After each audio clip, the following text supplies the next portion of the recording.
What if following Jesus was never meant to be comfortable, but completely transformative? What if the decision to follow him is not just about belief, but about surrender that changes everything you hold on to? And what if the real question is not whether you agree with Jesus, but whether you are willing to go all the way with him? In Luke 14:25-35, large crowds are traveling with Jesus. At first glance, it seems like success. Many people are following him. Interest is high. Attention is growing. From a human perspective, this looks like influence expanding. But Jesus turns to the crowd and says something unexpected. He does not try to increase the crowd. He does not soften the message to keep people close. Instead, he speaks words that filter intention. If anyone comes to me and does not hate father and mother, wife and children, brothers and sisters, yes, even their own life, such a person cannot be my disciple. This is a difficult statement to hear. It sounds extreme at first, but Jesus is not teaching hatred in the emotional sense. He is describing priority. In comparison to following him, every other relationship must be secondary. He continues, and whoever does not carry their cross and follow me cannot be my disciple. At this point, the message shifts from priority to cost, because a cross is not symbolic comfort. It is a symbol of surrender, suffering, and complete commitment. Jesus is making something clear. Discipleship is not accidental. It is intentional. It has weight. It has cost. Then he gives two illustrations that bring the message into everyday understanding. The first is about a builder. Suppose one of you wants to build a tower. Won't you first sit down and estimate the cost to see if you have enough money to complete it? Because if the foundation is laid, but the project cannot be finished, people will see it and say, this person began to build and wasn't able to finish. The second illustration is about a king going to war. What king, going to war against another king, will not first sit down and consider whether he is able with 10,000 men to oppose the one coming against him with 20,000? If not, he will send a delegation to ask for peace while the enemy is still far away. Both examples point to the same principle. Wise decisions involve understanding cost before commitment. Jesus then concludes with a strong statement. In the same way, those of you who do not give up everything you have cannot be my disciples. This is the center of the passage. Not partial commitment, not temporary enthusiasm, but complete willingness to surrender. Then he adds a final illustration. Salt is good, but if it loses its saltiness, how can it be made salty again? Salt in the ancient world was valuable for preservation and flavor, but if it becomes ineffective, it loses its purpose. It is fit neither for the soil nor for the manure pile. It is thrown out. Then Jesus ends with a line that feels like a warning and an invitation at the same time. Whoever has ears to hear, let them hear. This passage is not about discouraging people from following Jesus. It is about redefining what following actually means. Because in the crowd, there are many who are curious, many who are interested, many who are impressed. But Jesus is not speaking to curiosity alone. He is speaking to commitment. The shift in tone is intentional. At the beginning of the passage, there are large crowds.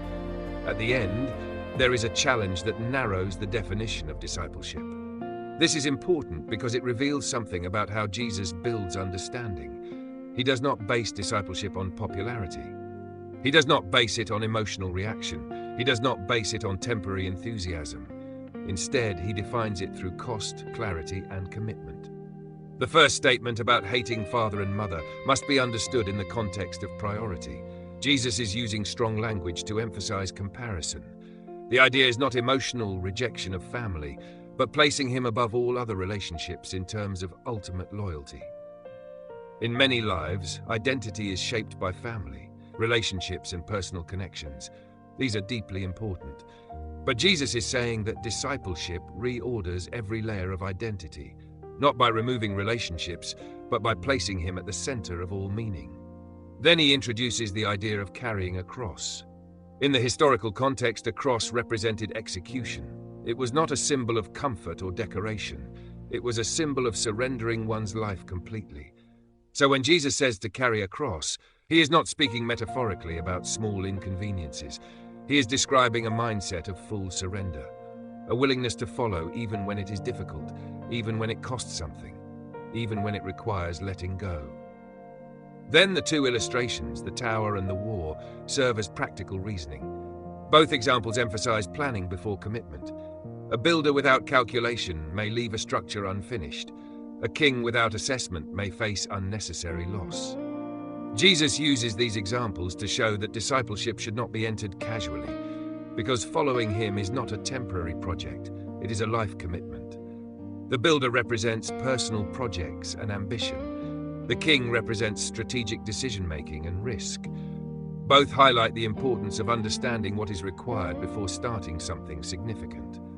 Then Jesus connects both illustrations back to discipleship. In the same way, this phrase links life decisions to spiritual commitment, because following him is not separate from real life decisions. It is the ultimate decision that shapes all others. When he says give up everything, it does not necessarily mean abandoning all possessions physically. It means releasing ultimate attachment. The question is not what you have, the question is what has you. Then comes the image of salt. Salt represents usefulness, influence, and preservation. But salt without function becomes meaningless. This connects to discipleship, because a disciple is meant to have purpose, not just identity, not just association, but impact. Salt that loses its effectiveness represents a life that still exists but no longer fulfills its intended role. It is not destroyed, it is wasted. This is why Jesus ends with a call to listen carefully. Whoever has ears to hear, let them hear. This is not about hearing sounds, it is about understanding weight. The message is not casual, it is intentional. So what does this passage reveal? It reveals that discipleship is not passive, it is active. It is not inherited, it is chosen. It is not convenient, it is costly. But it is also meaningful. Because anything that has true value often requires investment. In relationships, depth requires time. In work, success requires effort. In faith, discipleship requires surrender. The challenge Jesus presents is not about exclusion, it is about clarity. Because large crowds can exist around truth without fully committing to it. Interest can exist without transformation. Curiosity can exist without change. But discipleship requires movement beyond observation into participation. The passage also reveals something about honesty. Jesus does not hide the cost. He states it clearly, because hidden cost leads to unstable commitment. But known cost leads to informed decision, and informed decision leads to stronger foundation. The builder who calculates cost builds with awareness. The king who evaluates strength prepares wisely. In the same way, the disciple who understands the cost follows with intention. There is also a deeper emotional layer in this teaching, because letting go of attachments is not easy.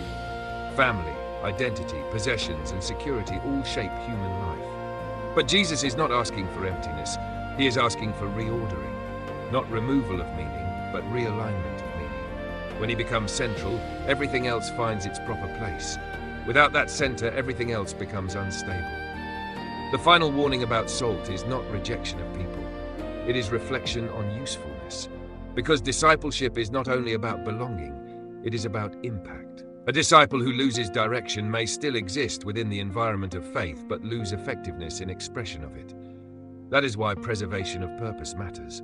The passage ends without softening the message, because truth is meant to be understood clearly, not diluted, not avoided, but heard and considered and responded to. So the question remains, what does it mean to follow? Is it agreement from a distance, or is it commitment from within? Jesus makes the answer clear. Following him is not partial, it is complete, not occasional, but continuous, not based on convenience, but based on decision. And that decision carries weight because it shapes direction, identity, and purpose. The cost of discipleship is real, but so is the transformation it leads to. And that is where the passage leaves us, at the point of decision. Not pressure, but clarity. Not force, but invitation to understand what following truly means. Thank you for watching this video. If this message spoke to you, take a moment to like, follow this channel, and share it with someone who needs to understand the true meaning of discipleship and commitment. Your support helps bring these reflections to more people who are searching for clarity in their spiritual journey.